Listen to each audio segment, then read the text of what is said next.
ព្រះគម្ពីរកិច្ចការចំពោះទី8នៅថ្ងៃនោះឯងក៏កើតមានសេចក្តីបៀតបៀនជាខ្លាំង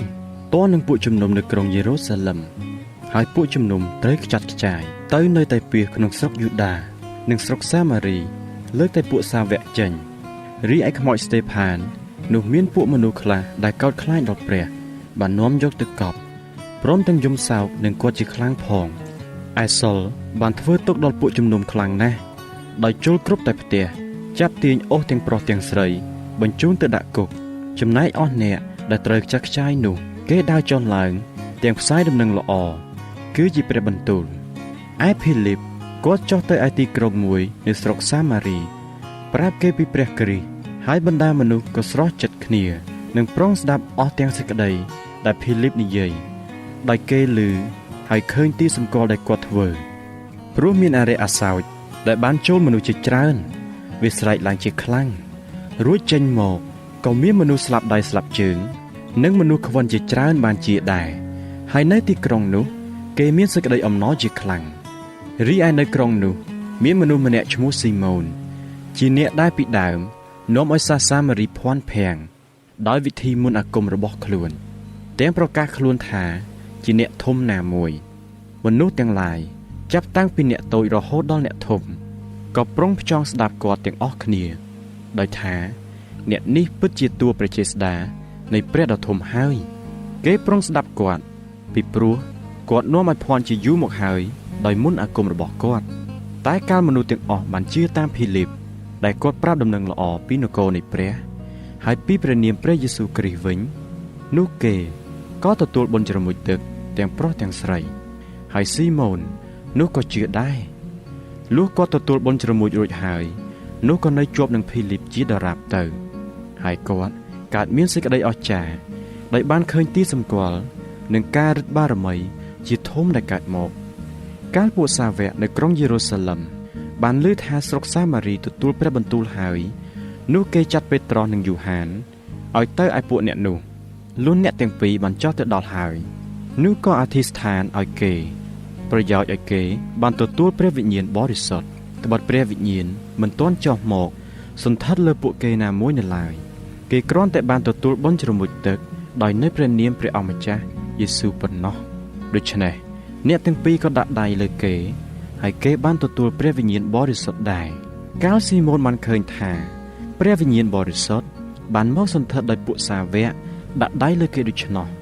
នោះគាត់យកប្រាក់មកជូនដោយពាក្យថាសូមឲ្យខ្ញុំមានអំណាចនេះផងដើម្បីឲ្យខ្ញុំដាក់ដៃលើអ្នកណាឲ្យអ្នកនោះបានទទួលព្រះវិញ្ញាណបរិសុទ្ធដែរតែពេត្រុសឆ្លើយតបថាចូលឲ្យប្រាក់អ្នកវិនាសទៅជាមួយនឹងអ្នកចោះព្រោះអ្នកស្មានថានឹងយកប្រាក់មកទិញអំណោយទានរបស់ព្រះបានដូច្នេះអ្នកគ្មានភាគគ្មានចំណែកក្នុងការនេះឡើយព្រោះចិត្តអ្នកមិនស្មោះត្រង់ចំពោះព្រះទេដូច្នេះជល់ប្រែចិត្តចេញពីសេចក្តីអាក្រក់នេះចោះហើយសូមអង្វរដល់ព្រះអម្ចាស់វិញក្រែងទ្រង់នឹងអត់ទោសដល់គំនិតក្នុងចិត្តអ្នកបានត្បិតខ្ញុំយល់ឃើញថាអ្នកនៅក្នុងសេចក្តីជូលវិញហើយក៏ជាប់ដោយចំណងនៃសេចក្តីទុច្ចរិតផងស៊ីម៉ូនឆ្លើយឡើងថាសូមលោកជួយអង្វរដល់ព្រះអម្ចាស់ឲ្យខ្ញុំផងដើម្បីកុំឲ្យមានការអ្វីមួយដូចលោកមានប្រសាសន៍នោះបានកើតមកដល់ខ្ញុំឡើយកាលអ្នកទាំងពីរបានប្រឹងធ្វើបន្ទាល់អស់ពីចិត្តហើយប្រាប់ព្រះបន្ទូលនៃព្រះអម្ចាស់រួចហើយនោះក៏ត្រឡប់ទៅឯក្រុងយេរូសាឡឹមវិញទាំងប្រកាសប្រាប់ដំណឹងល្អនៅក្នុងភូមិរបស់សាម៉ារីជាច្រើនតាមផ្លូវរៀងទៅនោះទេវតានៃព្រះអង្គម្ចាស់មានបន្ទូលទៅភីលីបថាចូលក្រោកឡើងទៅឯភាគខាងត្បូងតាមផ្លូវដែលចុះពីក្រុងយេរូសាឡឹមទៅឯក្រុងកាសាហើយជាទីរហោស្ថានទៅគាត់ក៏ក្រោកឡើងដើរទៅនោះឃើញមានសាសអេធីយ៉ូពីម្នាក់ជាមនុស្សកំរាវដែលមានអំណាចក្រោមព្រះនាងកានដេសមហាក្សត្រីដែលសោយរាជក្នុងស្រុកអេធីយ៉ូពីលោកជាអ្នកត្រួតត្រាលើអស់ទាំងព្រះរាជទ្រព្យរបស់ស្ដេចហើយបានមកឯក្រុងយេរូសាឡឹមដើម្បីនឹងថ្វាយបង្គំលោកកំពុងតែជិះរថត្រឡប់ទៅវិញក៏មើលគម្ពីរហោរាអេសាយខណៈនោះព្រះវិញ្ញាណទ្រង់មានបន្ទូលទៅភីលីបថាឲ្យចូលទៅប្រគៀកនឹងរថនោះទៅភីលីបក៏រត់ទៅតាមឮលោកកំពុងតែអានមើលគម្ពីរហោរាអេសាយ រួចសួរថាលោកមើលយល់ឬទេឯលោកក៏ឆ្លើយឡើងថាបើគ្មានអ្នកណាដឹកនាំខ្ញុំនោះធ្វើដូចម្តេចឲ្យខ្ញុំយល់បានរួចលោកក៏សូមឲ្យលោកភីលីបឡើងជិះរត់ជាមួយគ្នាឯបទគម្ពីរដែលលោកកំពុងតែមើលនោះគឺត្រង់បទនេះថាទ្រង់ត្រូវគេដឹកនាំទៅដូចជាដឹកជាមទៅសម្លាប់ទ្រង់មិនបានហើបព្រះអស់សោះដូចជាកូនជាមដែលកនៅមុខអ្នកកាត់រោមវានៅគ្រាដែលទ្រង់ត្រូវបន្ទាបបន្ថោកនោះគេបានដកសេចក្តីយុត្តិធម៌ចេញពីទ្រង់ទៅតើអ្នកណានឹងថ្លែងពីព្រះវង្សាទ្រង់បានត្បិតគេបានដកព្រះជន្មទ្រង់ពីផែនដីចេញហើយអ្នកកំរាវនោះសួរភីលីបថាខ្ញុំសូមសួរអ្នកតើហោរានិយាយដូច្នេះគឺនិយាយពីអ្នកណាពីខ្លួនលោកឬពីអ្នកដទៃនោះភីលីបបើកមាត់សម្ដែងប្រាប់ដំណឹងល្អពីព្រះយេស៊ូវចាប់តាំងពីបទគម្ពីរនោះរៀងទៅកាលកំពុងតែទៅតាមផ្លូវនោះឃើញមានទីទឹកហើយអ្នកគំរាមនិយាយថាមើលនោះណទឹកតើមានអ្វីខាត់មិនឲ្យខ្ញុំទទួលបុណ្យជ្រមុជទឹកបានភីលីបឆ្លើយថាបើលោកជឿអស់ពីចិត្តនោះទទួលបានលោកឆ្លើយឡើងថាខ្ញុំជឿហើយថាព្រះយេស៊ូវគ្រីស្ទជាព្រះរាជបុត្រានៃព្រះនោះលោកបង្គាប់ឲ្យបញ្ឈប់រត់រួចភីលីបនិងអ្នកគំរាវក៏ចុះទៅក្នុងទឹកទាំងពីរនាក់ហើយភីលីបក៏ធ្វើបុណ្យជ្រមុជទឹកឲ្យលុះឡើងពីទឹកមកនោះព្រះវិញ្ញាណនៃព្រះអង្គម្ចាស់ទ្រង់ឆក់យកភីលីបបាត់ទៅហើយអ្នកគំរាវក៏មិនបានឃើញគាត់ទៀតទេក៏ទៅតាមផ្លូវទៅដោយអសប្បាយឯភីលីបគេបានឃើញគាត់នៅក្រុងអាសូតវិញគាត់ក៏ដើរទៅទាំងផ្សាយដំណឹងល្អនៅគ្រប់អស់ទាំងទីក្រុងរៀងទៅរហូតទៅដល់ក្រុងសេសារ៉ា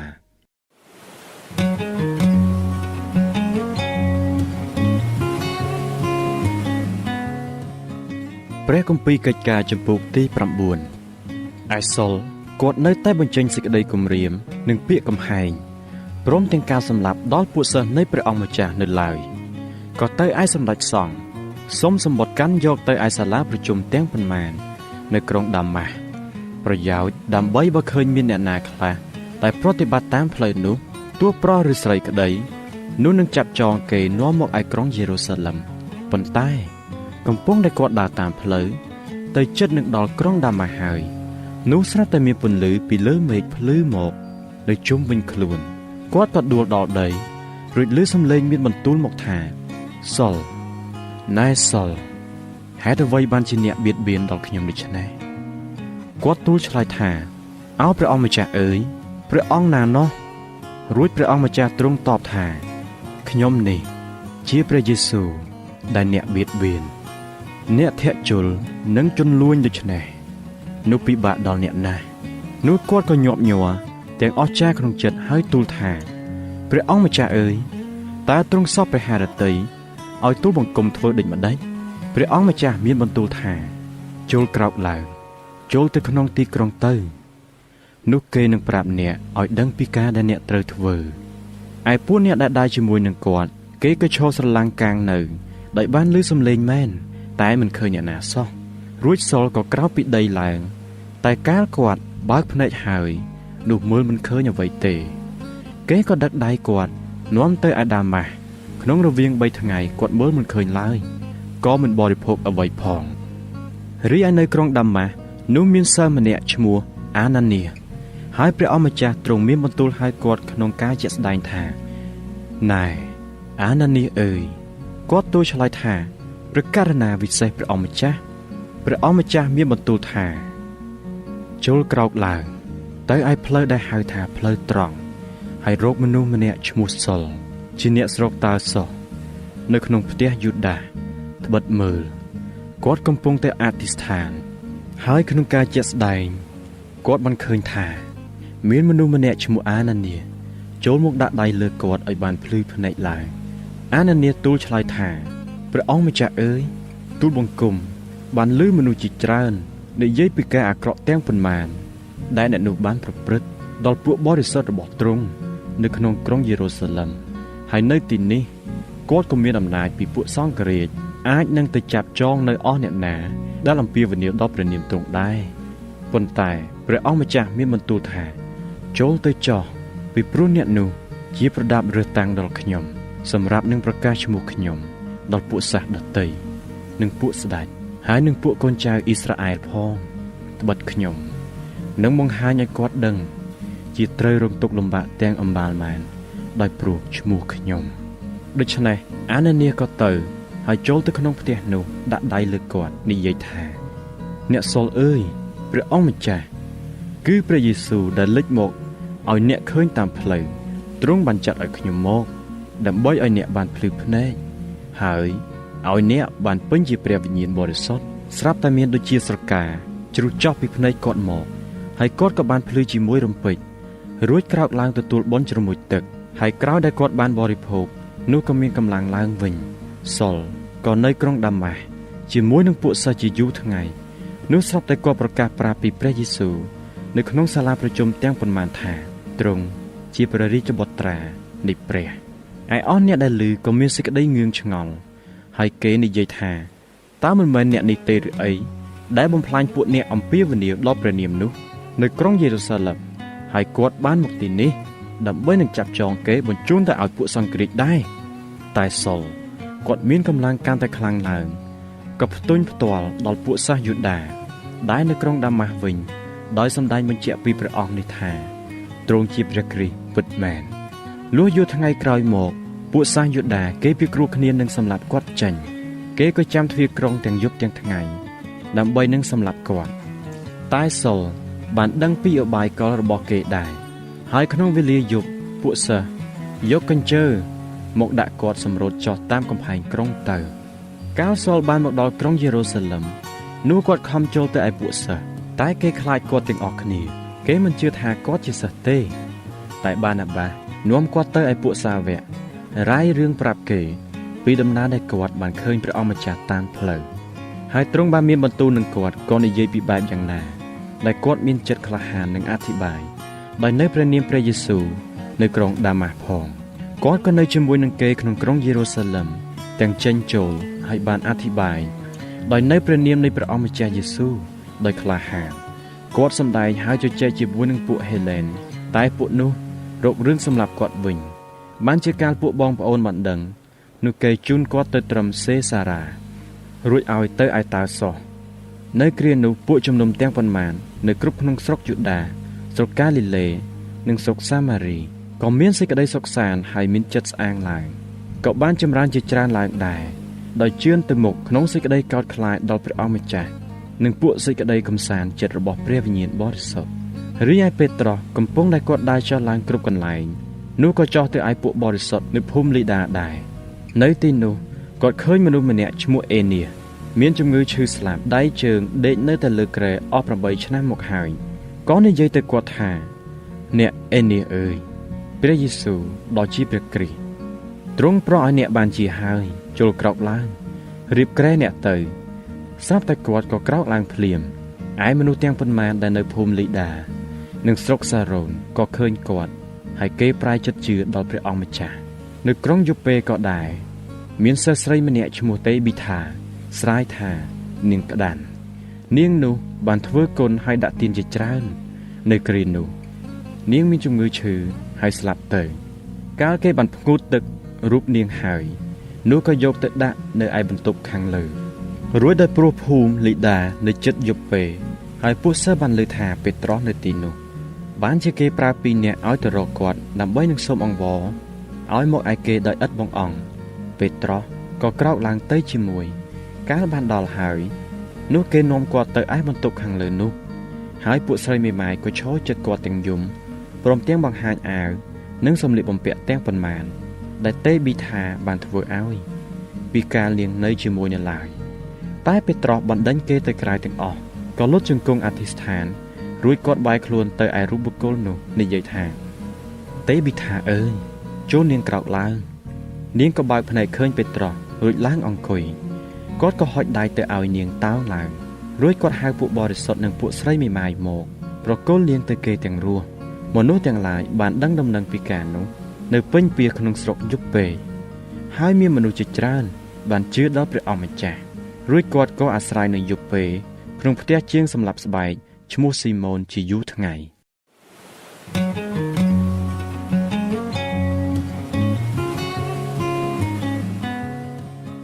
ព្រះគម្ពីរកិច្ចការចំពោះទី10រីឯនៅស្រុកសេសារ៉ា មានមនុស្សម្នាក់ឈ្មោះកូណេលៀសជាមេលើកងទ័ពដែលហៅថាកងទ័ពអ៊ីតាលីជាអ្នកគោរពហើយកោតខ្លាចដល់ព្រះព្រមទាំងពួកគ្រូលោកទាំងអស់ផងលោកក៏ដាក់ទានជាច្រើនដល់ពួកជនហើយអំពាវនាវដល់ព្រះជានិច្ចលោកបានឃើញការជាក់ស្ដែងយ៉ាងច្បាស់ប្រហែលជាម៉ោង3រសៀលគឺបានឃើញទេវតានៃព្រះមកឯលោកពោលថាកូណេលៀសអើយលោកក៏សម្លឹងមើលទៅទេវតាទាំងភ័យហើយឆ្លើយថាព្រះអង្គម្ចាស់អើយតើមានការអ្វីទេវតាប្រាប់ថាសេចក្តីអធិស្ឋាននិងការដាក់ទានរបស់អ្នកបានឡើងទៅទុកជាសេចក្តីរំលឹកនៅចំពោះព្រះហើយដូច្នេះចូលអ្នកប្រើគេឲ្យទៅឯយូប៉េហៅស៊ីម៉ូនដែលមានឈ្មោះថាពេត្រុសឲ្យមកឥឡូវគាត់ស្នាក់នៅផ្ទះរបស់ជាងសម្លាប់ស្បែកម្នាក់ឈ្មោះស៊ីម៉ូនដែលនៅក្បែរមាត់សមុទ្រអ្នកនោះនឹងប្រាប់ឲ្យអ្នកដឹងពីការដែលអ្នកត្រូវធ្វើជាយ៉ាងណាកាលទេវតាដែលនិយាយមកលោកបានចេញទៅបាត់ហើយនោះលោកហៅអ្នកបម្រើ2នាក់និងទាហានម្នាក់ដែលកោតខ្លាចដល់ព្រះពីពួកមនុស្សដែលតែងតែបម្រើលោកឲ្យមករួចប្រាប់រឿងរ៉ាវសពគ្រប់ហើយប្រើឲ្យទៅឯយូប៉េដល់ស្អែកឡើងកំពុងតែពួកអ្នកទាំងនោះដើរទៅជិតដល់ទីក្រុងហើយនោះពេត្រុសក៏ឡើងទៅលើដំបូលផ្ទះដើម្បីនឹងអធិស្ឋានក្នុងពេលប្រហែលជាថ្ងៃត្រង់ហើយគាត់ក៏នឹកឃ្លានជាខ្លាំងចង់បរិភោគតែកំពុងតែគេចាត់ចែងឲ្យ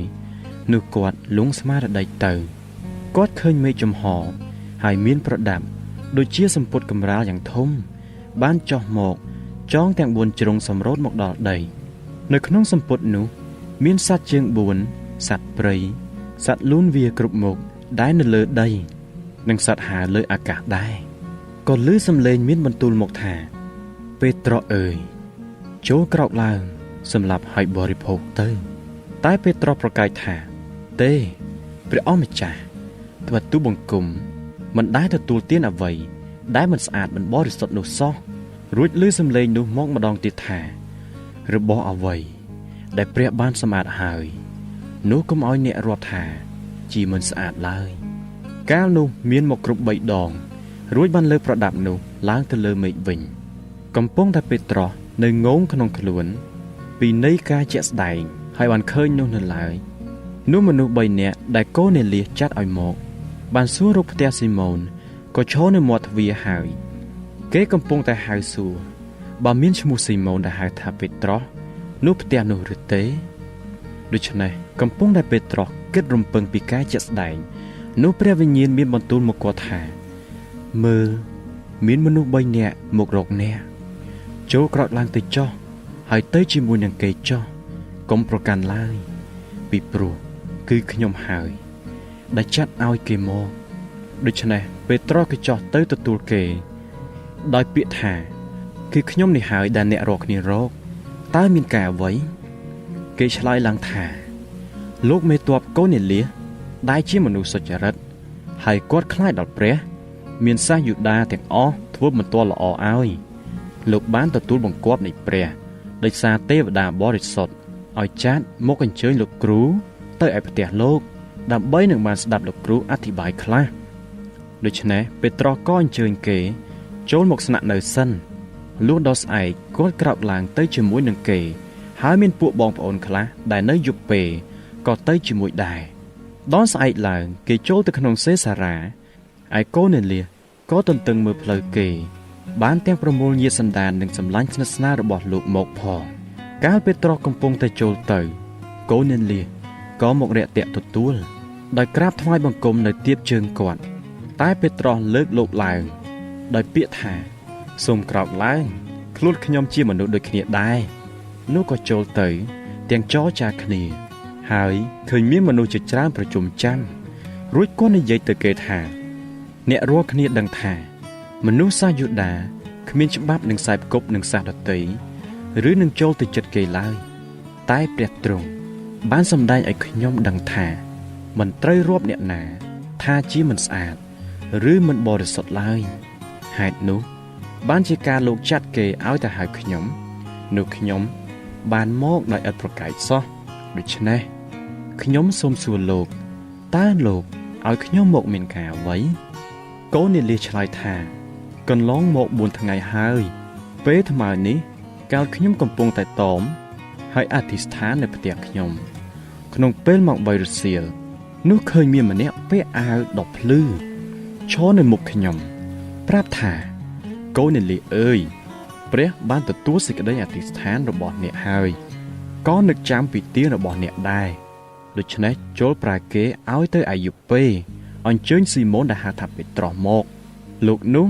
នៅក្នុងផ្ទះរបស់ជាងសម្លាប់ស្បែកឈ្មោះស៊ីម៉ូននៅក្បែរមាត់សមុទ្រដូច្នេះខ្ញុំបានចាត់គេឲ្យទៅឯលោកភ្លាមដែលលោកអញ្ជើញមកនេះក៏ល្អហើយឥឡូវនេះយើងទាំងអស់នៅចំពោះព្រះដើម្បីនឹងស្ដាប់គ្រប់ទាំងសេចក្តីដែលព្រះបានបង្គាប់មកលោកពេត្រុសក៏បើកមាត់និយាយថាប្រកាសមែនខ្ញុំយល់ឃើញថាព្រះមិនរើសមុខអ្នកណាទេគឺនៅក្នុងគ្រប់ទាំងសាសអស់អ្នកណាដែលកោតខ្លាចដល់ទ្រង់ព្រមទាំងប្រព្រឹត្តសេចក្តីសុចរិតនោះគប់ដល់ព្រះハរតីទ្រង់ដែរឯព្រះបន្ទូលដែលទ្រង់បានផ្សាយមកដល់ពួកជនជាតិអ៊ីស្រាអែលដោយប្រកាសប្រាប់ដំណឹងល្អជាសេចក្តីមេត្រីដែលមកដោយសារព្រះយេស៊ូវគ្រីស្ទដ៏ជាព្រះអម្ចាស់លើទាំងអស់នោះអ្នករាល់គ្នាដឹងស្រាប់ហើយគឺជារឿងដែលបានថ្លែងប្រាប់ចាប់តាំងពីស្រុកកាលីលេក្នុងគ្រាក្រោយដែលលោកយូហានបានប្រកាសប្រាប់ពីបុណ្យជ្រមុជទឹកក៏ផ្សាយមកគ្រប់ក្នុងស្រុកយូដាផងគឺពីព្រះយេស៊ូវពីស្រុកណាសារ៉េតដែលព្រះបានចាក់ព្រះវិញ្ញាណបរិសុទ្ធនិងព្រះចេស្តាឲ្យមកសន្ធិដ្ឋលើទ្រង់ហើយទ្រង់បានយាងចុះឡើងធ្វើការល្អព្រមទាំងប្រោះឲ្យអស់អ្នកដែលត្រូវអរិយសង្កត់សង្កិនបានជាផងត្បិតព្រះបានគង់ជាមួយនឹងទ្រង់ហើយយើងរាល់គ្នាជាទីបន្ទាល់ពីអស់ទាំងការដែលទ្រង់ធ្វើនៅក្នុងស្រុករបស់ពួកសាសយូដាហើយនៅក្រុងយេរូសាឡិមគេបានធ្វើគុតទ្រង់ដោយព្យួរនៅលើឈើតែព្រះបានប្រោះឲ្យទ្រង់រស់ឡើងវិញនៅថ្ងៃទី3ព្រមទាំងអនុញ្ញាតឲ្យទ្រង់សម្ដែងមកឲ្យឃើញផងមិនមែនឲ្យប្រជាជនទាំងអស់ឃើញទេគឺឲ្យពួកស្មបន្ទាល់ដែលព្រះបានរើសអំពីមុនមកវិញគឺជាពួកយើងរាល់គ្នាដែលបានទទួលទានជាមួយនឹងទ្រង់ក្នុងពេលក្រោយដែលទ្រង់មានព្រះជន្មរស់ពីស្លាប់ឡើងវិញទ្រង់ក៏ផ្ដាំមកយើងរាល់គ្នាឲ្យប្រកាសប្រាប់ដល់បណ្ដាជនទាំងឡាយហើយឲ្យធ្វើបន្ទាល់សពគ្រប់ថាគឺព្រះអង្គនេះហើយដែលព្រះបានតាំងឡើងឲ្យជំនុំជម្រះដល់ទាំងមនុស្សរស់និងមនុស្សស្លាប់ផងពួកហោរាសុទ្ធតែធ្វើបន្ទាល់ពីទ្រង់ថាអស់អ្នកណាដែលជឿដល់ទ្រង់នោះបានរួចពីបាបដោយសារព្រះនាមទ្រង់កាលពេត្រុសកំពុងតែអធិប្បាយនៅឡើយនោះព្រះវិញ្ញាណបរិសុទ្ធក៏យាងចុះមកសន្ធិដ្ឋលើអស់អ្នកដែលកំពុងតែស្ដាប់ព្រះបន្ទូលឯពួកអ្នកជឿនិងពួកកាត់ស្បែកទាំងប៉ុន្មានដែលមកជាមួយនឹងពេត្រុសគេក៏មានសេចក្តីអស្ចារ្យជាខ្លាំងពីដំណើរដែលអំណោយទានជាព្រះវិញ្ញាណបរិសុទ្ធបានចាក់មកលើពួកសាសដទៃដូច្នេះដែរត្បិតគេឮអ្នកទាំងនោះនិយាយភាសាដទៃហើយសរសើរដំណើរដល់ព្រះនោះពេត្រុសសួរថាតើមានអ្នកណាអាចនឹងខាត់មិនឲ្យធ្វើបុណ្យជ្រមុជទឹកដល់អ្នកទាំងនេះបានឬទេដែលពួកគេបានទទួលព្រះវិញ្ញាណបរិសុទ្ធដូចជាយើងដែរគាត់ក៏បង្គាប់ឲ្យធ្វើបុណ្យជ្រមុជឲ្យគេដល់នៅព្រះនាមព្រះអង្គម្ចាស់រួចគេ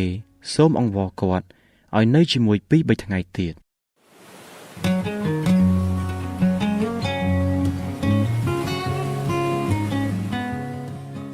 ព្រះគម្ពីរកិច្ចការជំពូកទី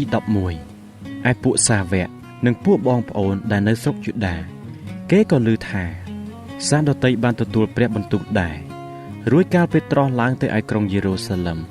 នោះអស់អ្នកខាងពួកកាត់ស្បែកគេមានសេចក្តីប្រកាន់ចំពោះគាត់ថាលោកបានចូលទៅឯពួកមនុស្សដែលមិនកាត់ស្បែកក៏បានពិសាជាមួយនឹងគេផងតែពេត្រុសចាប់ផ្ដើមរាយរឿងប្រាប់គេដោយលំដាប់ថាកំពុងតែខ្ញុំអធិស្ឋាននៅក្រុងយូប៉េនោះខ្ញុំលងស្មារតីទៅឃើញការជាក់ស្ដែងជាប្រដាប់ដូចជាសម្ពុតកម្រាលយ៉ាងធំចងទាំង4ជ្រុងសម្រូតចុះពីលើមេឃបុកត្រឹមខ្ញុំកាលខ្ញុំសម្លឹងគិតពិចារណាមើលនោះក៏ឃើញមានសត្វជើង4សត្វព្រៃនិងសត្វលូនវាដែលនៅលើដីព្រមទាំងសត្វស្លាបនៅលើអាកាសផងរួចខ្ញុំឮសំឡេងមានបន្ទូលមកខ្ញុំថាពេត្រុសអើយចូលក្រោកឡើងសម្លាប់ហើយបរិភោគទៅ តែខ្ញុំប្រកែកថាទេព្រះអង្គម្ចាស់ព្រោះមិនដែលមានអ្វីដែលមិនស្អាតមិនបរិសុទ្ធចូលមកក្នុងមាត់ទូលបង្គំឡើយក៏មានឮសំឡេងពីលើមេឃនោះម្ដងទៀតថារបស់អ្វីដែលព្រះបានសម្អាតហើយនោះកុំឲ្យអ្នកថាមិនស្អាតឡើយកាលនោះមានមកគ្រប់3ដងរួចបានលើកទាំងអស់ទៅលើមេឃវិញទីបំផុតនោះស្រាប់តែមានមនុស្ស3នាក់ដែលលោកនោះចាត់ពីសេសារ៉ាមករកខ្ញុំគេឈរនៅមុខផ្ទះតែម្ដងហើយព្រះវិញ្ញាណទ្រង់មានបន្ទូលប្រាប់ឲ្យខ្ញុំទៅជាមួយនឹងគេឥតប្រកាន់ឡើយក៏មានបងប្អូនទាំង6នាក់នេះបានទៅជាមួយនឹងខ្ញុំដែរហើយយើងរាល់គ្នាបានចូលទៅក្នុងផ្ទះរបស់លោកហើយលោករាយរឿងប្រាប់យើងពីដំណើរដែលឃើញទេវតាឈរក្នុងផ្ទះ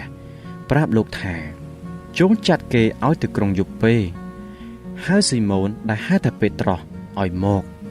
គាត់នឹងអធិប្បាយឲ្យលោកស្ដាប់សេចក្តីដែលនឹងជួយសង្គ្រោះដល់លោកព្រមទាំងពួកគ្រួលោកទាំងអស់ផងកាលខ្ញុំចាប់តាំងនិយាយទៅនោះព្រះវិញ្ញាណបរិសុទ្ធក៏យាងចុះមកសន្ធិដ្ឋលើគេដូចជាបានសន្ធិដ្ឋលើយើងរាល់គ្នាកាលពីដើមដែរនោះខ្ញុំបាននឹកឃើញពីសេចក្តីដែលព្រះអង្គម្ចាស់ទ្រង់មានបន្ទូលថា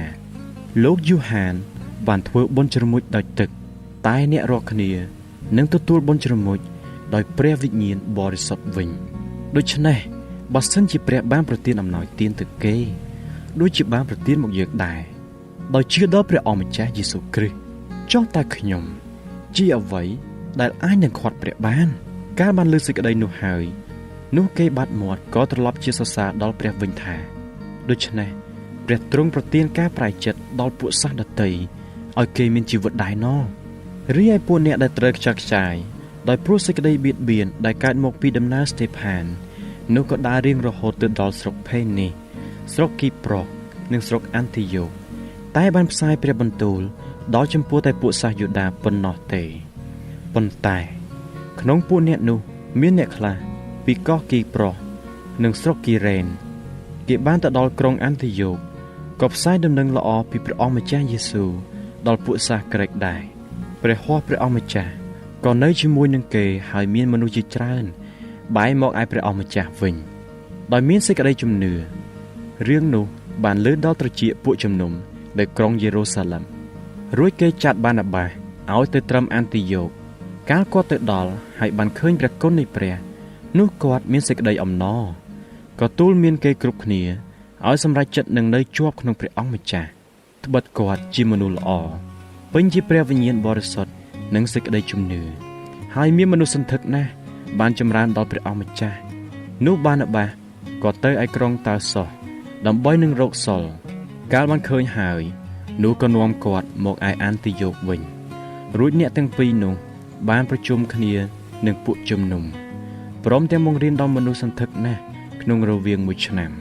គឺនៅអាន់ទីយ៉ូនេះឯងដែលគេហៅពួកសាសថាពួកគ្រីស្ទៀនជាមុនដំបូងនៅគ្រានោះមានហោរាខ្លះចុះពីក្រុងយេរូសាឡិមមកដល់អាន់ទីយ៉ូក្នុងពួកហោរានោះមានម្នាក់ឈ្មោះអាកាបូសគាត់ក្រោកឡើងទាយដោយព្រះវិញ្ញាណថានឹងមានអំណត់អត់ជាខ្លាំងនៅគ្រប់លើផែនដីនោះក៏កើតមកក្នុងប្រវត្តិនៃមហារាជក្លូឌៀសមែនដូច្នេះពួកសិស្សក៏គិតសម្រេចនឹងផ្ញើទៅជួយដល់ពួកបងប្អូនដែលនៅស្រុកយូដាតាមកម្លាំងរៀងខ្លួនហើយក៏បានធ្វើការនោះមែនព្រមទាំងផ្ញើទៅដល់ពួកចាស់ទុំដោយសារបាណាបាសនិងសុល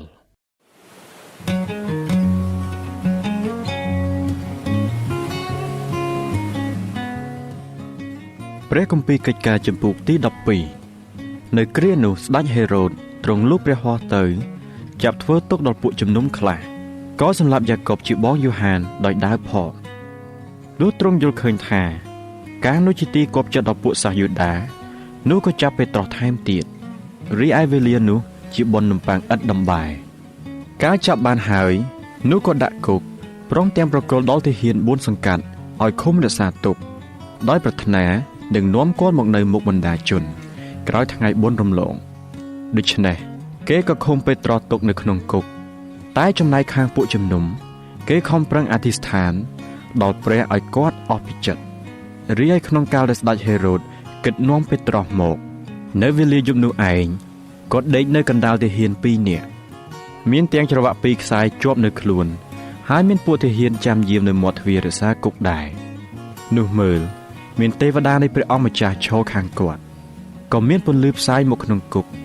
ទេវតានោះក៏គោះពីខាងចំហៀងដាស់គាត់ឡើងថាចូលក្រោកឡើងជាប្រញាប់នោះច្រវាក់ក៏ជ្រុះពីដៃគាត់ចេញរួចទេវតាប្រាប់ថាចូលក្រវាត់ខ្លួនហើយពាក់ស្បែកជើងទៅគាត់ក៏ធ្វើដូច្នោះហើយទេវតាប្រាប់ទៀតថាចូលពាក់អាវមកតាមខ្ញុំចុះនោះគាត់ចេញទៅតាមទេវតាឥតមានដឹងជាការដែលកើតមកដោយសារទេវតានោះជាពិតឬមិនពិតទេគឺគាត់ស្មានថាបានឃើញការជាក់ស្ដែងវិញកាលបានដើរផុតពីអ្នកយាមទី1រួចទី2នោះក៏មកដល់ទ្វារដែកដែលនាំចេញទៅខាងក្រៅទ្វារនោះក៏របើកឯងកាលបានចេញទៅផុតផ្លូវមួយហើយនោះស្រាប់តែទេវតាឃ្លាតចេញពីគាត់បាត់ទៅលុះពេត្រុសដឹងខ្លួនឡើងក៏នឹកឃើញថាឥឡូវនេះអញដឹងប្រកាសថាព្រះអង្គម្ចាស់បានចាត់ទេវតានៃទ្រង់ឲ្យមកដល់អញឲ្យរួចពីកណ្ដាប់ដៃនៃស្ដេចហេរ៉ូតហើយពីគ្រប់ទាំងបំណងដែលសាសយូដាបានរងចាំដែរលុះគាត់ពិចារណាហើយនោះក៏ទៅឲ្យផ្ទះម៉ារ៉ាជាម្ដាយយូហានម៉ាកុសជាកន្លែងដែលមនុស្សជាច្រើនបានប្រជុំគ្នាអធិស្ឋានគាត់ក៏គោះទ្វារមុខនោះមានស្រីបម្រើម្នាក់ឈ្មោះរូដាមកផ្ទៀងស្ដាប់លុះស្គាល់សំឡេងពេត្រុសហើយនោះនាងមានសេចក្តីអំណរដ៏ពន្លឹកដល់ម្លេះបានជាភ្លេចទាំងបើកទ្វាររត់ចូលទៅប្រាប់គេវិញថាលោកពេត្រុសឈរនៅមាត់ទ្វារតែគេស្ដីថាឯងវង្វេងហើយតែនាងនៅតែថាប្រកាសមែនរួចគេថាជាទេវតារបស់គាត់ទេឯពេត្រុសគាត់ចេះតែគោះទ្វារថែមកាលគេបានបើកទ្វារឃើញនោះគេមានសេចក្តីស្រឡាំងកាន់តែគាត់ធ្វើគ្រឿងសម្គាល់នឹងដៃឲ្យគេស្ងៀមទៅរួចក៏រាយរឿងប្រាប់គេពីដំណើរដែលព្រះអង្គម្ចាស់បាននាំគាត់ចេញពីគុកជាយ៉ាងណាហើយគាត់ផ្ដាំគេថាសូមប្រាប់រឿងនេះដល់យ៉ាកុបនិងពួកបងប្អូនឲ្យដឹងផងនោះគាត់ចេញទៅកន្លែងមួយទៀតទៅលុះភ្លឺឡើងក៏កើតមានវឹកវរជាធំនៅក្នុងពួកកងទាហានពីដំណើរពេត្រុសដែលទៅឯណាបាត់ការស្ដេចហេរ៉ូតបានរកគាត់មិនឃើញនោះក៏ពិចារណាសួរពួកអ្នកយាមល្បាតហើយបង្គាប់ឲ្យនាំគេទៅសម្លាប់បងរួចស្ដេចក៏យាងចុះពីស្រុកយូដាទៅឯសេសារ៉ាគង់នៅទីនោះរីឯស្ដេចហេរ៉ូតទ្រង់មានប្រតិចងគំនុំនឹងពួកអ្នកនៅស្រុកទីរ៉ូសនិងស៊ីដូនជាខ្លាំងតែគេស្រោះចិត្តគ្នានឹងមកគាល់ស្ដេចលុះបានបញ្ចុះបញ្ចូលផ្លាស់ទោសជាមន្ត្រីសេវកាម៉ាតរបស់ស្ដេចហើយនោះក៏សូមចងជាស្ពានមេត្រីវិញពីព្រោះគេតែងតែបានស្បៀងអាហារពីស្រុកស្ដេចមកលុះដល់ថ្ងៃកំណត់ស្ដេចហេរ៉ូតទ្រង់ព្រះពោស្តារាជ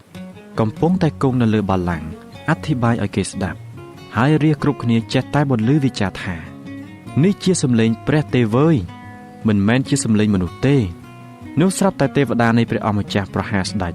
ឲ្យសគត់ទៅដោយដង្កូវចោះពីព្រោះស្ដេចមិនបានផ្ទេរសេចក្តីសរសើរនោះថ្វាយដល់ព្រះវិញរីឯព្រះបន្ទូលក៏ដដាលចម្រើនកាន់តែច្រើនឡើងកាលណាបាណាបានិងសុលបានធ្វើការងាររបស់ខ្លួនរួចសពគ្រប់ហើយនោះក៏ត្រឡប់ពីក្រុងយេរូសាឡឹមមកវិញនាំទាំងយូហានម៉ាកុសមកជាមួយផង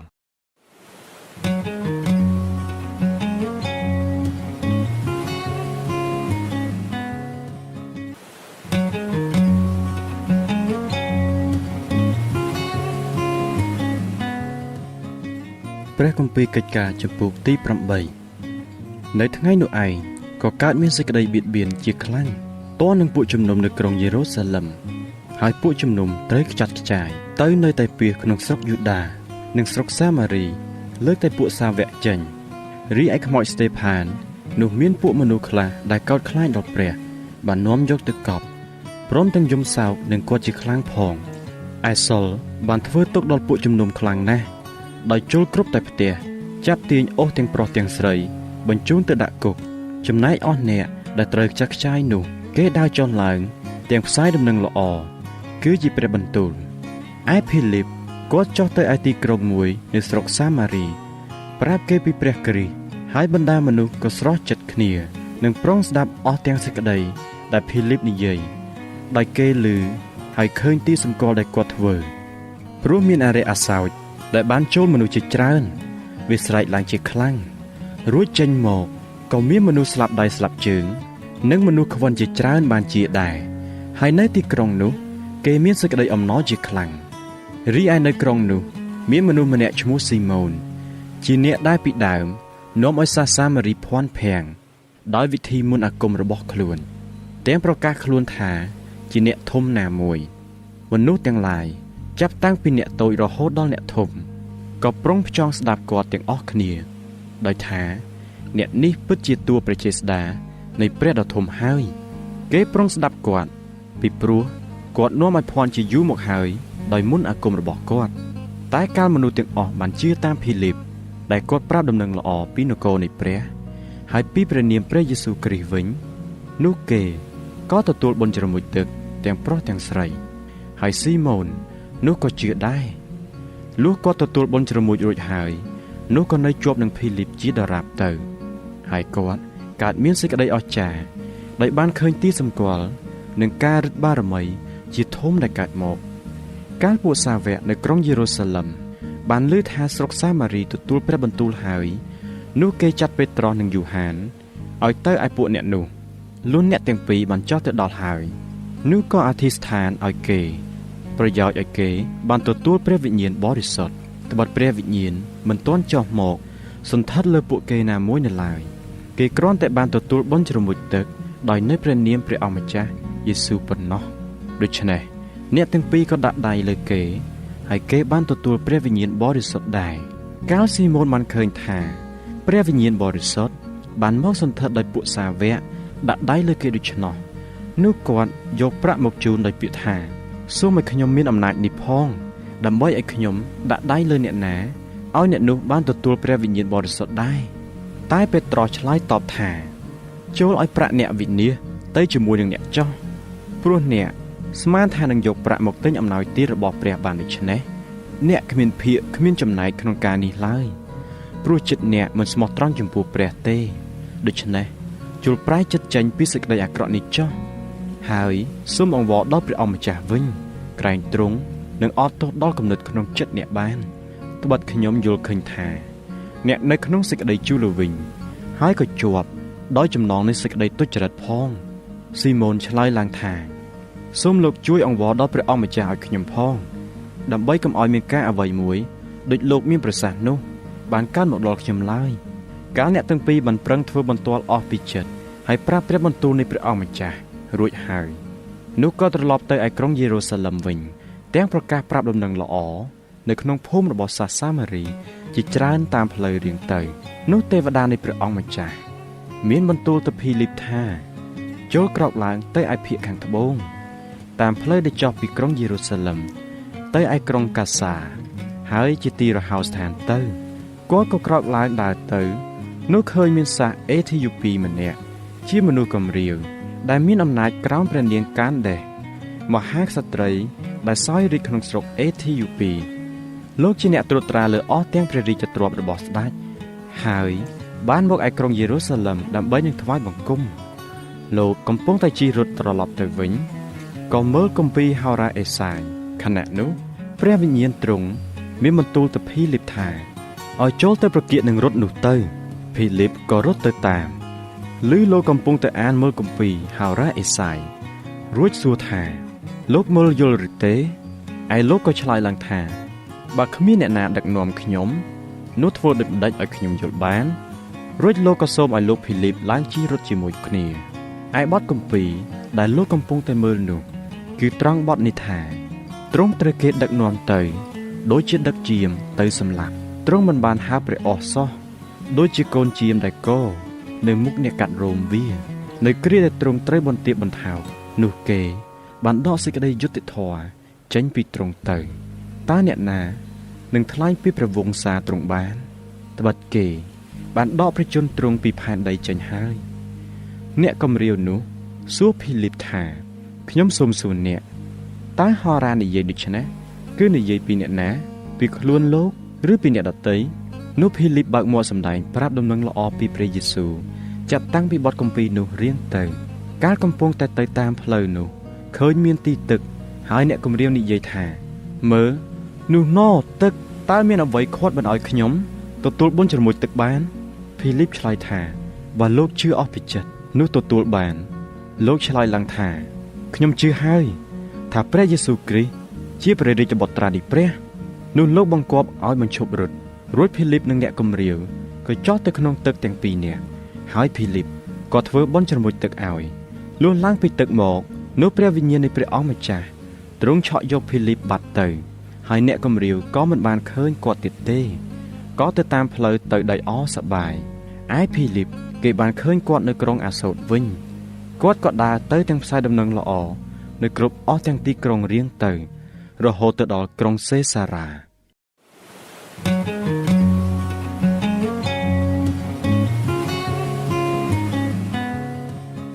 ព្រះគម្ពីរកិច្ចការចំពោះទី9ឯសុលគាត់នៅតែបញ្ចេញសេចក្តីគំរាមនិងពាក្យកំហែងព្រមទាំងការសម្លាប់ដល់ពួកសិស្សនៃព្រះអង្គម្ចាស់នៅឡើយក៏ទៅឯសម្ដេចសង្ឃសុំសម្បត្តិកាន់យកទៅឯសាលាប្រជុំទាំងប៉ុន្មាននៅក្រុងដាម៉ាស់ប្រយោជន៍ដើម្បីបើឃើញមានអ្នកណាខ្លះតែប្រតិបត្តិតាមផ្លូវនោះទោះប្រុសឬស្រីក្តីនោះនឹងចាប់ចងគេនាំមកឯក្រុងយេរូសាឡិមប៉ុន្តែកំពុងតែគាត់ដើរតាមផ្លូវទៅជិតនឹងដល់ក្រុងដាម៉ាស់ហើយនោះស្រាប់តែមានពន្លឺពីលើមេឃភ្លឺមកនៅជុំវិញខ្លួនគាត់ក៏ដួលដល់ដីរួចឮសំឡេងមានបន្ទូលមកថាសុលណែសុល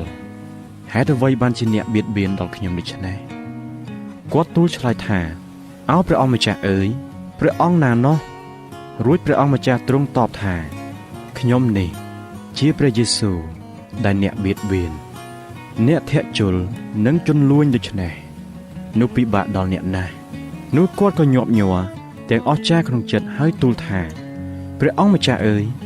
តើទ្រង់សពព្រះハរតីឲ្យទូលបង្គំធ្វើដូចម្ដេចព្រះអង្គម្ចាស់មានបន្ទូលថាចូលក្រោកឡើងចូលទៅក្នុងទីក្រុងទៅនោះគេនឹងប្រាប់អ្នកឲ្យដឹងពីការដែលអ្នកត្រូវធ្វើឯពួកអ្នកដែលដើរជាមួយនឹងគាត់គេក៏ឈរស្រឡាំងកាងនៅដោយបានឮសំឡេងមែនតែមិនឃើញអ្នកណាសោះរួចសុលក៏ក្រោកពីដីឡើងតែកាលគាត់បើកភ្នែកហើយនោះមើលមិនឃើញអ្វីទេគេក៏ដឹកដៃគាត់នាំទៅឯដាម៉ាស់ក្នុងរវាង3ថ្ងៃគាត់មើលមិនឃើញឡើយក៏មិនបរិភោគអ្វីផងរីឯនៅក្រុងដាម៉ាស់នោះមានសិស្សម្នាក់ឈ្មោះអាណានីហើយព្រះអង្គម្ចាស់ទ្រង់មានបន្ទូលឲ្យគាត់ក្នុងការជាក់ស្ដែងថាណែអាណានីអើយគាត់ទូលឆ្លើយថាព្រះករណាវិសេសព្រះអង្គម្ចាស់ព្រះអង្គម្ចាស់មានបន្ទូលថាចូលក្រោកឡើងទៅឯផ្លូវដែលហៅថាផ្លូវត្រង់ហើយរកមនុស្សម្នាក់ឈ្មោះសុលជាអ្នកស្រុកតាសោះនៅក្នុងផ្ទះយូដាត្បិតមើលគាត់កំពុងតែអធិស្ឋានហើយក្នុងការជាក់ស្ដែងគាត់បានឃើញថាមានមនុស្សម្នាក់ឈ្មោះអាណានីចូលមកដាក់ដៃលើគាត់ឲ្យបានភ្លឺភ្នែកឡើងអាណានីទូលឆ្លើយថាព្រះអង្គម្ចាស់អើយទូលបង្គំបានឮមនុស្សជាច្រើននិយាយពីការអាក្រក់ទាំងប៉ុន្មានដែលអ្នកនោះបានប្រព្រឹត្តដល់ពួកបរិសុទ្ធរបស់ទ្រង់នៅក្នុងក្រុងយេរូសាឡិម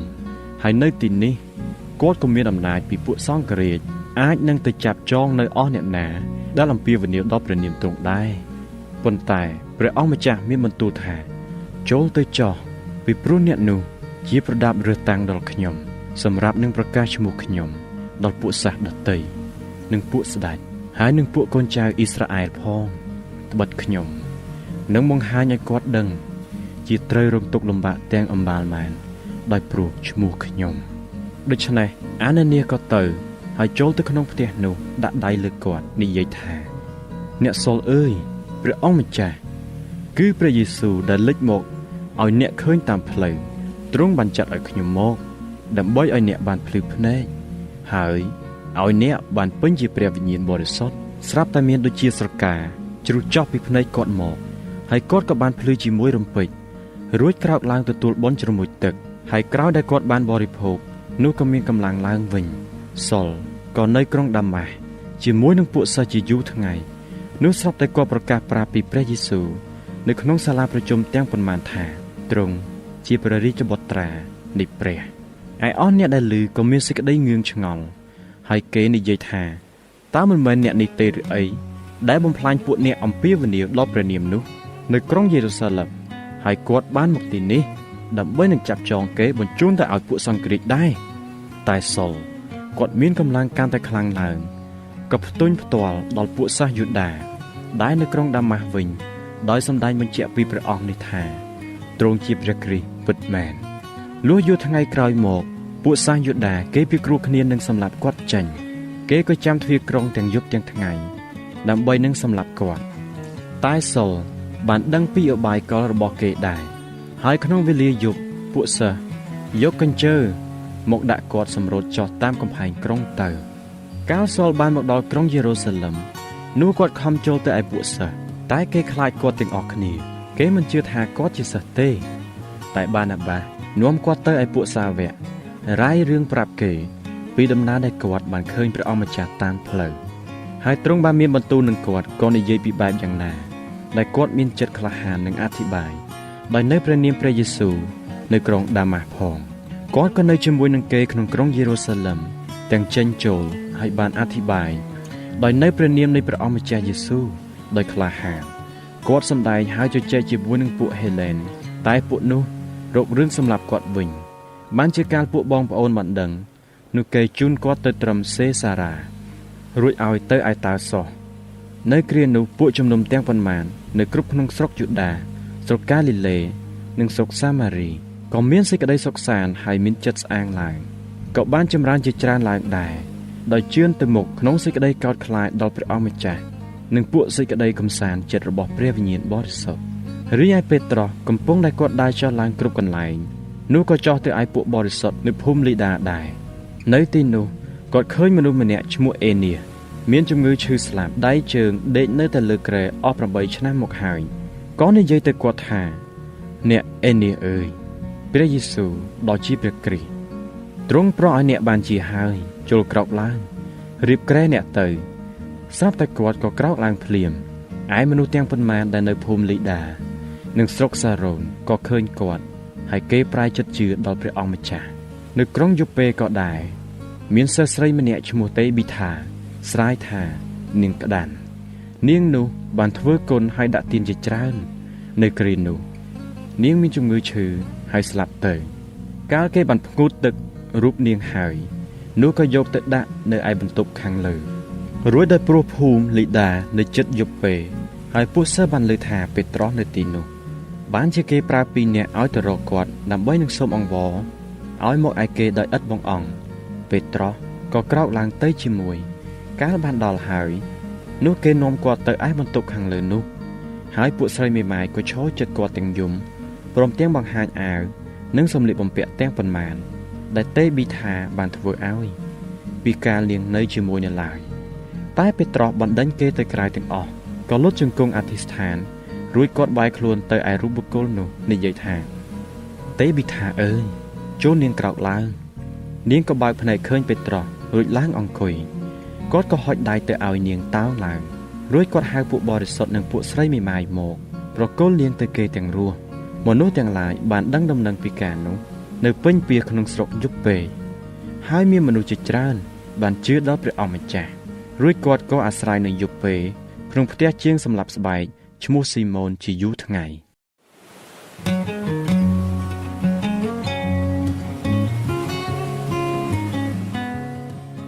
ព្រះគម្ពីរកិច្ចការចំពុកទី10រីឯនៅស្រុកសេសារ៉ាមានមនុស្សម្នាក់ឈ្មោះកូណេលៀសជាមេលើកងទ័ពដែលហៅថាកងទ័ពអ៊ីតាលីជាអ្នកគោរពហើយកោតខ្លាចដល់ព្រះព្រមទាំងពួកគ្រូលោកទាំងអស់ផងលោកក៏ដាក់ទានជាច្រើនដល់ពួកជនហើយអំពាវនាវដល់ព្រះជានិច្ចលោកបានឃើញការជាក់ស្ដែងយ៉ាងច្បាស់ប្រហែលជាម៉ោង3រសៀលគឺបានឃើញទេវតានៃព្រះមកឯលោកពោលថាកូណេលៀសអើយលោកក៏សម្លឹងមើលទៅទេវតាទាំងភ័យហើយឆ្លើយថាព្រះអង្គម្ចាស់អើយតើមានការអ្វីទេវតាប្រាប់ថាសេចក្តីអធិស្ឋាននិងការដាក់ទានរបស់អ្នកបានឡើងទៅទុកជាសេចក្តីរំលឹកនៅចំពោះព្រះហើយដូច្នេះចូលអ្នកប្រើគេឲ្យទៅឯយូប៉េហើយស៊ីម៉ូនដែលមានឈ្មោះថាពេត្រុសឲ្យមកឥឡូវគាត់ស្នាក់នៅផ្ទះរបស់ជាងសម្លាប់ស្បែកម្នាក់ឈ្មោះស៊ីម៉ូនដែលនៅក្បែរមាត់សមុទ្រអ្នកនោះនឹងប្រាប់ឲ្យអ្នកដឹងពីការដែលអ្នកត្រូវធ្វើជាយ៉ាងណាកាលទេវតាដែលនិយាយមកលោកបានចេញទៅបាត់ហើយ នោះលោកហៅអ្នកបម្រើ2នាក់និងទាហានម្នាក់ដែលកោតខ្លាចដល់ព្រះពីពួកមនុស្សដែលតែងតែបម្រើលោកឲ្យមករួចប្រាប់រឿងរ៉ាវសពគ្រប់ហើយប្រើឲ្យទៅឯយូប៉េដល់ស្អែកឡើងកំពុងតែពួកអ្នកទាំងនោះដើរទៅជិតដល់ទីក្រុងហើយនោះពេត្រុសក៏ឡើងទៅលើដំបូលផ្ទះដើម្បីនឹងអធិស្ឋានក្នុងពេលប្រហែលជាថ្ងៃត្រង់ហើយគាត់ក៏នឹកឃ្លានជាខ្លាំងចង់បរិភោគតែកំពុងតែគេចាត់ចែងឲ្យនោះគាត់លង់ស្មារតីទៅគាត់ឃើញមេឃចំហហើយមានប្រដាប់ដូចជាសម្ពុតកម្រាលយ៉ាងធំបានចុះមកចងទាំង4ជ្រុងសម្រូតមកដល់ដីនៅក្នុងសម្ពុតនោះមានសត្វជើង4សត្វព្រៃសត្វលូនវាគ្រប់មុខដែលនៅលើដីនិងសត្វហើរលើអាកាសដែរក៏ឮសំឡេងមានបន្ទូលមកថាពេត្រុសអើយចូលក្រោកឡើងសម្រាប់ឲ្យបរិភោគទៅតែពេត្រុសប្រកែកថាទេព្រះអម្ចាស់ត្បិតទូបង្គំមិនដែលទទួលទានអ្វីដែលមិនស្អាតមិនបរិសុទ្ធនោះសោះរួចឮសំឡេងនោះមកម្ដងទៀតថារបស់អ្វីដែលព្រះបានសម្អាតហើយនោះកុំឲ្យអ្នករាប់ថាជាមិនស្អាតឡើយកាលនោះមានមកគ្រប់3ដងរួចបានលើប្រដាប់នោះឡើងទៅលើមេឃវិញកំពុងតែពេត្រុសនៅងងក្នុងខ្លួនពីនៃការជាក់ស្ដែងហើយបានឃើញនោះនៅឡើយនោះមនុស្ស3នាក់ដែលកូនេលៀសចាត់ឲ្យមកបានសួររកផ្ទះស៊ីម៉ូនក៏ឈរនៅមាត់ទ្វារហើយគេកំពុងតែហៅសួរបើមានឈ្មោះស៊ីម៉ូនដែលហៅថាពេត្រុសនោះផ្ទះនោះឬទេដូច្នេះកំពុងតែពេត្រុសគិតរំពឹងពីការជាក់ស្ដែងនោះព្រះវិញ្ញាណមានបន្ទូលមកគាត់ថាមើលមានមនុស្ស3នាក់មករកអ្នកចូលក្រោកឡើងទៅចុះហើយទៅជាមួយនឹងគេចុះកុំប្រកាន់ឡើយពីព្រោះគឺខ្ញុំហើយដែលចាត់ឲ្យគេមកដូច្នេះពេត្រុសក៏ចុះទៅទទួលគេដោយពាក្យថាគឺខ្ញុំនេះហើយដែលអ្នករកគ្នារកតើមានការអ្វីគេឆ្លើយឡើងថាលោកមេទ័ពកូនេលៀសដែលជាមនុស្សសុចរិតហើយគាត់ខ្លាចដល់ព្រះមានសាសយូដាទាំងអស់ធ្វើបន្ទាល់ល្អឲ្យលោកបានទទួលបង្គាប់នៃព្រះដោយសារទេវតាបរិសុទ្ធឲ្យចាត់មកអញ្ជើញលោកគ្រូទៅឯផ្ទះលោកដើម្បីនឹងបានស្ដាប់លោកគ្រូអធិប្បាយខ្លះដូច្នេះពេត្រុសក៏អញ្ជើញគេចូលមកស្នាក់នៅសិនលុះដល់ស្អែកគាត់ក្រោកឡើងទៅជាមួយនឹងគេហើយមានពួកបងប្អូនខ្លះដែលនៅយូប៉េក៏ទៅជាមួយដែរដល់ស្អែកឡើងគេចូលទៅក្នុងសេសារ៉ាឯកូនេលៀសក៏ទន្ទឹងមើលផ្លូវគេបានទាំងប្រមូលញាតិសន្តាននិងសម្លាញ់ស្និទ្ធស្នាលរបស់លោកមកផងកាលពេត្រុសកំពុងតែចូលទៅកូនេលៀសក៏មករាក់ទាក់ទទួលដោយក្រាបថ្វាយបង្គំនៅទៀបជើងគាត់តែពេត្រុសលើកលោកឡើងដោយពាក្យថាសូមក្រោកឡើងខ្លួនខ្ញុំជាមនុស្សដូចគ្នាដែរនោះក៏ចូលទៅទាំងចរចាគ្នាហើយឃើញមានមនុស្សជាច្រើនប្រជុំចាំរួចគាត់និយាយទៅគេថាអ្នករាល់គ្នាដឹងថាមនុស្សសាសយូដាគ្មានច្បាប់នឹងខ្សែផ្គប់នឹងសាសដតីឬនឹងចូលទៅចិត្តគេឡើយតែព្រះទ្រង់បានសម្ដែងឲ្យខ្ញុំដឹងថាមិនត្រូវរាប់អ្នកណាថាជាមិនស្អាតឬមិនបរិសុទ្ធឡើយហេតុនោះបានជាការលោកចាត់គេឲ្យទៅហៅខ្ញុំនោះខ្ញុំបានមកដោយឥតប្រកែកសោះដូច្នេះខ្ញុំសូមសួរលោកតើលោកឲ្យខ្ញុំមកមានការអ្វីកូនេលៀសឆ្លើយថាកន្លងមក4ថ្ងៃហើយពេលថ្មើរនេះកាលខ្ញុំកំពុងតែតមហើយអធិស្ឋាននៅផ្ទះខ្ញុំក្នុងពេលម៉ោង3រសៀលនោះឃើញមានម្នាក់ពាក់អាវដប់ភ្លឺឈរនៅមុខខ្ញុំប្រាប់ថាកូនេលៀសអើយព្រះបានទទួលសេចក្តីអធិស្ឋានរបស់អ្នកហើយក៏នឹកចាំពីទានរបស់អ្នកដែរដូច្នេះចូលប្រើគេឲ្យទៅឯយូប៉េអញ្ជើញស៊ីម៉ូនដែលហៅថាពេត្រុសមកលោកនោះនៅក្នុងផ្ទះរបស់ជាងសម្លាប់ស្បែកឈ្មោះស៊ីម៉ូននៅក្បែរមាត់សមុទ្រដូច្នេះខ្ញុំបានចាត់គេឲ្យទៅឯលោកភ្លាមដែលលោកអញ្ជើញមកនេះក៏ល្អហើយឥឡូវនេះយើងទាំងអស់នៅចំពោះព្រះដើម្បីនឹងស្ដាប់គ្រប់ទាំងសេចក្តីដែលព្រះបានបង្គាប់មកលោកពេត្រុសក៏បើកមាត់និយាយថាប្រកាសមែនខ្ញុំយល់ឃើញថាព្រះមិនរើសមុខអ្នកណាទេគឺនៅក្នុងគ្រប់ទាំងសាសអស់អ្នកណាដែលកោតខ្លាចដល់ទ្រង់ព្រមទាំងប្រព្រឹត្តសេចក្តីសុចរិតនោះគប់ដល់ព្រះハរតីទ្រង់ដែរ ឯព្រះបន្ទូលដែលទ្រង់បានផ្សាយមកដល់ពួកជនជាតិអ៊ីស្រាអែលដោយប្រកាសប្រាប់ដំណឹងល្អជាសេចក្តីមេត្រីដែលមកដោយសារព្រះយេស៊ូវគ្រីស្ទដ៏ជាព្រះអម្ចាស់លើទាំងអស់នោះអ្នករាល់គ្នាដឹងស្រាប់ហើយគឺជារឿងដែលបានថ្លែងប្រាប់ចាប់តាំងពីស្រុកកាលីលេក្នុងគ្រាក្រោយដែលលោកយូហានបានប្រកាសប្រាប់ពីបុណ្យជ្រមុជទឹកក៏ផ្សាយមកគ្រប់ក្នុងស្រុកយូដាផងគឺពីព្រះយេស៊ូវពីស្រុកណាសារ៉េតដែលព្រះបានចាក់ព្រះវិញ្ញាណបរិសុទ្ធ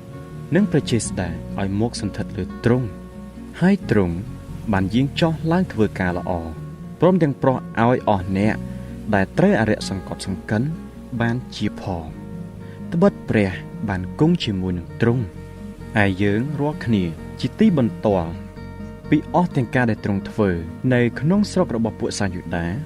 ហើយនៅក្រុងយេរូសាឡឹមគេបានធ្វើគុតទ្រង់ដោយព្យួរនៅលើឈើតែព្រះបានប្រោះឲ្យទ្រង់រស់ឡើងវិញនៅថ្ងៃទី3ព្រមទាំងអនុញ្ញាតឲ្យទ្រង់សម្ដែងមកឲ្យឃើញផង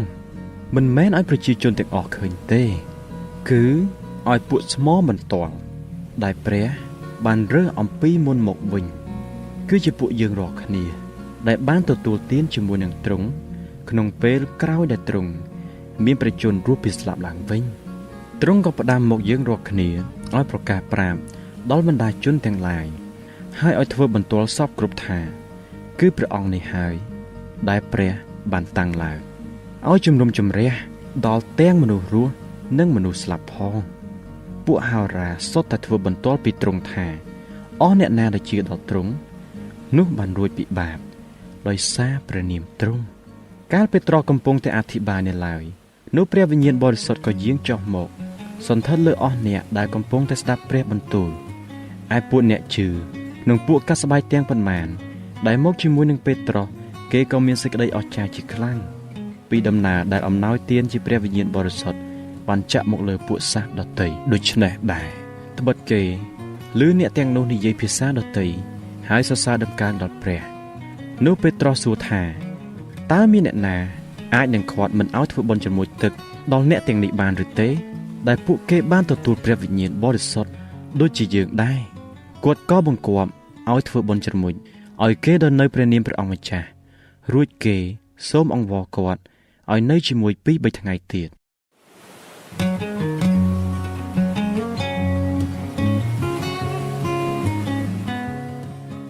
ព្រះគម្ពីរកិច្ចការជំពូកទី11ឯពួកសាវកនិងពួកបងប្អូនដែលនៅស្រុកយូដាគេក៏ឮថាសាសដតីបានទទួលព្រះបន្ទូលដែររួចកាលពេត្រុសឡើងទៅឯក្រុងយេរូសាឡឹមនោះអស់អ្នកខាងពួកកាត់ស្បែកគេមានសេចក្តីប្រកាន់ចំពោះគាត់ថាលោកបានចូលទៅឯពួកមនុស្សដែលមិនកាត់ស្បែកក៏បានពិសាជាមួយនឹងគេផងតែពេត្រុសចាប់ផ្ដើមរាយរឿងប្រាប់គេដោយលំដាប់ថាកំពុងតែខ្ញុំអធិស្ឋាននៅក្រុងយូប៉េនោះខ្ញុំលងស្មារតីទៅឃើញការជាក់ស្ដែងជាប្រដាប់ដូចជាសម្ពុតកម្រាលយ៉ាងធំចងទាំង4ជ្រុងសម្រូតចុះពីលើមេឃបុកត្រឹមខ្ញុំកាលខ្ញុំសម្លឹងគិតពិចារណាមើលនោះក៏ឃើញមានសត្វជើង4សត្វព្រៃនិងសត្វលូនវាដែលនៅលើដីព្រមទាំងសត្វស្លាបនៅលើអាកាសផងរួចខ្ញុំឮសំឡេងមានបន្ទូលមកខ្ញុំថាពេត្រុសអើយចូលក្រោកឡើងសម្លាប់ហើយបរិភោគទៅតែខ្ញុំប្រកែកថាទេព្រះអង្គម្ចាស់ព្រោះមិនដែលមានអ្វីដែលមិនស្អាតមិនបរិសុទ្ធចូលមកក្នុងមាត់ទូលបង្គំឡើយក៏មានឮសំឡេងពីលើមេឃនោះម្ដងទៀតថារបស់អ្វីដែលព្រះបានសម្អាតហើយនោះកុំឲ្យអ្នកថាមិនស្អាតឡើយកាលនោះមានមកគ្រប់3ដងរួចបានលើកទាំងអស់ទៅលើមេឃវិញទីបំផុតនោះស្រាប់តែមានមនុស្ស3នាក់ដែលលោកនោះចាត់ពីសេសារ៉ាមករកខ្ញុំគេឈរនៅមុខផ្ទះតែម្ដងហើយព្រះវិញ្ញាណទ្រង់មានបន្ទូលប្រាប់ឲ្យខ្ញុំទៅជាមួយនឹងគេឥតប្រកាន់ឡើយក៏មានបងប្អូនទាំង6នាក់នេះបានទៅជាមួយនឹងខ្ញុំដែរហើយយើងរាល់គ្នាបានចូលទៅក្នុងផ្ទះរបស់លោកហើយលោករាយរឿងប្រាប់យើងពីដំណើរដែលឃើញទេវតាឈរក្នុងផ្ទះប្រាប់លោកថាចូលចាត់គេឲ្យទៅក្រុងយូប៉េហើយស៊ីម៉ូនដែលហៅថាពេត្រុសឲ្យមកគាត់នឹងអធិប្បាយឲ្យលោកស្ដាប់សេចក្តីដែលនឹងជួយសង្គ្រោះដល់លោក ព្រមទាំងពួកគ្រួលោកទាំងអស់ផងកាលខ្ញុំចាប់តាំងនិយាយទៅនោះព្រះវិញ្ញាណបរិសុទ្ធក៏យាងចុះមកសន្ធិដ្ឋលើគេដូចជាបានសន្ធិដ្ឋលើយើងរាល់គ្នាកាលពីដើមដែរនោះខ្ញុំបាននឹកឃើញពីសេចក្តីដែលព្រះអង្គម្ចាស់ទ្រង់មានបន្ទូលថាលោកយូហានបានធ្វើបុណ្យជ្រមុជដោយទឹកតែអ្នករាល់គ្នានឹងទទួលបុណ្យជ្រមុជដោយព្រះវិញ្ញាណបរិសុទ្ធវិញដូច្នេះបើសិនជាព្រះបានប្រទានអំណោយទានទៅគេដូចជាបានប្រទានមកយើងដែរដោយជឿដល់ព្រះអង្គម្ចាស់យេស៊ូវគ្រីស្ទចុះតើខ្ញុំជាអ្វីដែលអាចនឹងខាត់ព្រះបានកាលបានលើសេចក្តីនោះហើយនោះគេបាត់មាត់ក៏ត្រឡប់ជាសរសើរដល់ព្រះវិញថាដូច្នេះព្រះទ្រង់ប្រទានការប្រែចិត្តដល់ពួកសាសដតីឲ្យគេមានជីវិតដែរណោះរីឯពួកអ្នកដែលត្រូវខ្ចាត់ខ្ចាយដោយព្រោះសេចក្តីបៀតបៀនដែលកើតមកពីដំណើរស្តេផាននោះក៏ដើររៀងរហូតទៅដល់ស្រុកភេនីស្រុកគីប្រុសនិងស្រុកអានទីយ៉ូតែបានផ្សាយព្រះបន្ទូលដល់ចំពោះតែពួកសាសយូដាប៉ុណ្ណោះទេប៉ុន្តែក្នុងពួកអ្នកនោះមានអ្នកខ្លះពីកោះគីប្រុសនិងស្រុកគីរ៉េនគេបានទៅដល់ក្រុងអានទីយ៉ូក៏ផ្សាយដំណឹងល្អពីព្រះអង្គម្ចាស់យេស៊ូវដល់ពួកសាសក្រិកដែរព្រះហស្ថព្រះអង្គម្ចាស់ក៏នៅជាមួយនឹងគេហើយមានមនុស្សជាច្រើនបែរមកឯព្រះអង្គម្ចាស់វិញដោយមានសេចក្តីជំនឿរឿងនោះបានលើដល់ត្រចៀកពួកជំនុំនៅក្រុងយេរូសាឡិមរួចគេចាត់បាណាបាសឲ្យទៅត្រឹមអានទីយ៉ូកាលគាត់ទៅដល់ហើយបានឃើញព្រះគុណនៃព្រះនោះគាត់មានសេចក្តីអំណរក៏ទូលមានគេគ្រប់គ្នាឲ្យសម្រេចចិត្តនឹងនៅជាប់ក្នុងព្រះអង្គម្ចាស់ត្បិតគាត់ជាមនុស្សល្អពេញជាព្រះវិញ្ញាណបរិសុទ្ធនិងសេចក្តីជំនឿហើយមានមនុស្សសន្ធឹកណាស់បានចម្រើនដល់ព្រះអង្គម្ចាស់នោះបាណាបាសក៏ទៅឯក្រុងតាសសដើម្បីនឹងរកសុលកាលបានឃើញហើយនោះក៏នាំគាត់មកឯអានទីយ៉ូវិញរួចអ្នកទាំងពីរនោះបានប្រជុំគ្នានឹងពួកជំនុំព្រមទាំងបង្រៀនដល់មនុស្សសន្ធឹកណាស់ក្នុងរវាង1ឆ្នាំគឺនៅអានទីយ៉ូនេះឯងដែលគេហៅពួកសិស្សថាពួកគ្រីស្ទៀនជាមុនដំបូងនៅគ្រានោះមានហោរាខ្លះចុះពីក្រុងយេរូសាឡិមមកដល់អានទីយ៉ូក្នុងពួកហោរានោះមានម្នាក់ឈ្មោះអាកាបូសគាត់ក្រោកឡើងទាយដោយព្រះវិញ្ញាណថានឹងមានអំណត់អត់ជាខ្លាំងនៅគ្រប់លើផែនដីនោះក៏កើតមកក្នុងប្រវត្តិនៃមហារាជក្លូឌៀសមែនដូច្នេះពួកសិស្សក៏គិតសម្រេចនឹងផ្ញើទៅជួយដល់ពួកបងប្អូនដែលនៅស្រុកយូដាតាមកម្លាំងរៀងខ្លួនហើយក៏បានធ្វើការនោះមែនព្រមទាំងផ្ញើទៅដល់ពួកចាស់ទុំដោយសារបាណាបាសនិងសុល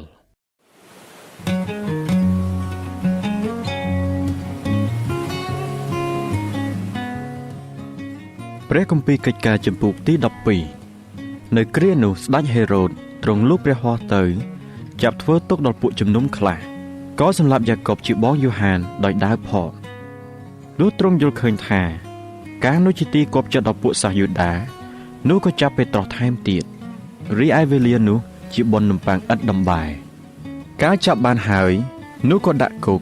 ព្រមទាំងប្រគល់ដល់ទាហាន4សង្កាត់ឲ្យឃុំរក្សាទុកដោយប្រាថ្នានឹងនាំគាត់មកនៅមុខបណ្ដាជនក្រោយថ្ងៃបុណ្យរំលង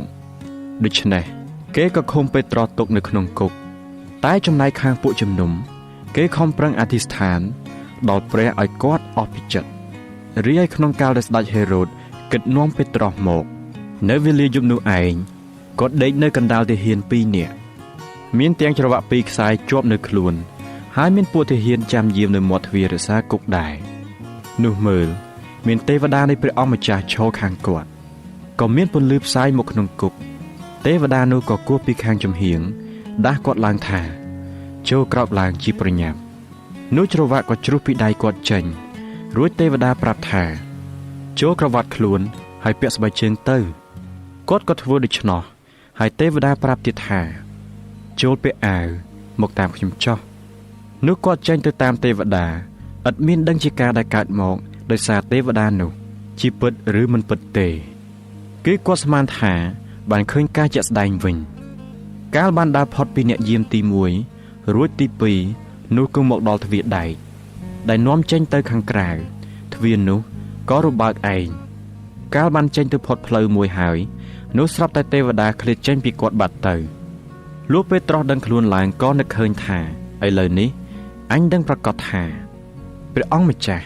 បានចាត់ទេវតានៃទ្រង់ឲ្យមកដល់អញឲ្យរួចពីកណ្ដាប់ដៃនៃស្ដេចហេរ៉ូតហើយពីគ្រប់ទាំងបំណងដែលសាសយូដាបានរងចាំដែរលុះគាត់ពិចារណាហើយនោះក៏ទៅឲ្យផ្ទះម៉ារ៉ាជាម្ដាយយូហានម៉ាកុសជាកន្លែងដែលមនុស្សជាច្រើនបានប្រជុំគ្នាអធិស្ឋានគាត់ក៏គោះទ្វារមុខនោះមានស្រីបម្រើម្នាក់ឈ្មោះរូដាមកផ្ទៀងស្ដាប់លុះស្គាល់សំឡេងពេត្រុសហើយនោះនាងមានសេចក្តីអំណរដ៏ពន្លឹកដល់ម្លេះបានជាភ្លេចទាំងបើកទ្វាររត់ចូលទៅប្រាប់គេវិញថាលោកពេត្រុសឈរនៅមាត់ទ្វារតែគេស្ដីថាឯងវង្វេងហើយតែនាងនៅតែថាប្រកាសមែនរួចគេថាជាទេវតារបស់គាត់ទេឯពេត្រុសគាត់ចេះតែគោះទ្វារថែមកាលគេបានបើកទ្វារឃើញនោះគេមានសេចក្តីស្រឡាំងកាន់តែគាត់ធ្វើគ្រឿងសម្គាល់នឹងដៃឲ្យគេស្ងៀមទៅរួចក៏រាយរឿងប្រាប់គេពីដំណើរដែលព្រះអង្គម្ចាស់បាននាំគាត់ចេញពីគុកជាយ៉ាងណាហើយគាត់ផ្ដាំគេថាសូមប្រាប់រឿងនេះដល់យ៉ាកុបនិងពួកបងប្អូនឲ្យដឹងផងនោះគាត់ចេញទៅកន្លែងមួយទៀតទៅលុះភ្លឺឡើងក៏កើតមានវឹកវរជាធំនៅក្នុងពួកកងទាហានពីដំណើរពេត្រុសដែលទៅឯណាបាត់ការស្ដេចហេរ៉ូតបានរកគាត់មិនឃើញនោះក៏ពិចារណាសួរពួកអ្នកយាមល្បាតហើយបង្គាប់ឲ្យនាំគេទៅសម្លាប់បងរួចស្ដេចក៏យាងចុះពីស្រុកយូដាទៅឯសេសារ៉ាគង់នៅទីនោះរីឯស្ដេចហេរ៉ូតទ្រង់មានប្រតិចរគំនុំនឹងពួកអ្នកនៅស្រុកទីរ៉ូសនិងស៊ីដូនជាខ្លាំងតែគេស្រោះចិត្តគ្នានឹងមកលស្ដេចលុះបានបញ្ចុះបញ្ចូលផ្លាស់ទោសជាមន្ត្រីសេវកាម៉ាតរបស់ស្ដេចហើយនោះក៏សូមចងជាស្ពានមេត្រីវិញពីព្រោះគេតែងតែបានស្បៀងអាហារពីស្រុកស្ដេចមកលុះដល់ថ្ងៃកំណត់ស្ដេចហេរ៉ូតទ្រង់ព្រះពោស្តារាជកំពុងតែគង់នៅលើបល្ល័ង្កអធិប្បាយឲ្យគេស្ដាប់ហើយរាជគ្រប់គ្នាចេះតែបន្លឺវិចារថានេះជាសំឡេងព្រះទេវើយមិនមែនជាសំឡេងមនុស្សទេនោះស្រាប់តែទេវតានៃព្រះអង្គម្ចាស់ប្រហារស្ដេចឲ្យសុគតទៅដោយដង្កូវចោះពីព្រោះស្ដេចមិនបានផ្ទេរសេចក្តីសរសើរនោះថ្វាយដល់ព្រះវិញរីឯព្រះបន្ទូលក៏ដដាលចម្រើនកាន់តែច្រើនឡើងកាលណាបាណាបានិងសុលបានធ្វើការងាររបស់ខ្លួនរួចសពគ្រប់ហើយនោះក៏ត្រឡប់ពីក្រុងយេរូសាឡឹមមកវិញនាំទាំងយូហានម៉ាកុសមកជាមួយផង